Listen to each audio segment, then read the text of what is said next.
இன்றைக்கி நம்ம பார்க்கக்கூடிய டாபிக் அயன் டிஃபிஷியன்சி அனிமியா என்று சொல்லக்கூடிய இரும்பு சத்து குறைபாடால் ஏற்படக்கூடிய இரத்த சோகையை பற்றி தான் பார்க்க போகிறோம். இந்தியாவில் 2016ஆம் ஆண்டு நேஷனல் ஃபேமிலி ஹெல்த் சர்வே எடுக்கப்பட்ட கணக்கெடுப்பின்படி 58% இருந்த அயன் டிஃபிஷியன்சி அனிமியா இன்று 68% மாறியுள்ளது. இதற்கு முக்கியமான காரணம் பெற்றோர்களின் அறியாமையும் அலட்சியம் தான் நம்ம சொல்லலாம். இந்திய மக்களிடம் அதிகமாக இந்த இரும்புச்சத்து குறைபாடு காணப்படுவதற்கு காரணம் 4 காரணங்களை நம்ம சொல்லலாம்.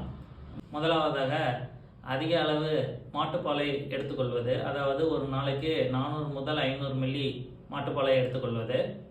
இரண்டாவதாக வார்ம் இன்ஃபெக்ஷன் என்று சொல்லக்கூடிய குடல் புழுக்கள் இந்திய மக்களிடம் அதிகமாக காணப்படுகிறது. மூன்றாவதாக இணை உணவுகளை தாமதமாக ஆரம்பிப்பது. நான்காவதாக நாம் சொல்லக்கூடியது என்னவென்றால் இரும்பு சத்து குறைவாக உள்ள உணவை தங்கள் குழந்தைகளுக்கு கொடுப்பது. இரும்பு சத்து குறைபாடால் உங்கள் குழந்தைகளுக்கு உடல் சோர்வு, எதிர்ப்பு சக்தி குறைதல், மூளை வளர்ச்சி, ஹார்ட் ஃபெயிலியர் என்று சொல்லக்கூடிய இருதயம் பலம் இழத்தல், செரிப்ரல் வீனஸ் த்ரோம்போசிஸ் என்று சொல்லக்கூடிய மூளைக்கு செல்லக்கூடிய இரத்த நாளங்களில் இரத்தம் உறைந்து ஸ்ட்ரோக் போன்ற ஆபத்துகளையும் உண்டாக்கலாம். இதை தவிர பிரெத் ஹோல்டிங் ஸ்பெல் என்ற மூச்சை இடுக்கமாக பிடித்து வைக்கும் நிலை, பைக்கா என்று சொல்லக்கூடிய மண், பெயின் போன்றவற்றை உண்ணுதல், ஃபெப்ரைல் சீசர் என்று சொல்லக்கூடிய காய்ச்சலுடன் வரக்கூடிய ஃபிட்ஸ் போன்றவற்றும் இந்த அயன் டெஃபிஷியன்சி அனிமியாவுடன் சேர்ந்தே காணப்படுகிறது. இதை கட்டுப்படுத்த நம்ம அரசாங்கம் கொண்டு வந்த முக்கியமான திட்டம் national intensified iron plus initiative.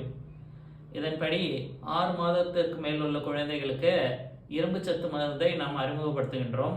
America போன்ற உயர்தர நாடுகளில் 4 மாதத்திற்கு பிறகு குழந்தைகளுக்கு இரும்பு சத்து மருந்துகளை அறிமுகப்படுத்துகிறார்கள். இந்த வீடியோவை அனைவரும் பகிர்ந்து இரும்பு சத்து குறைபாடு இல்லாத தேசத்தை நாம் உருவாக்குவோம்.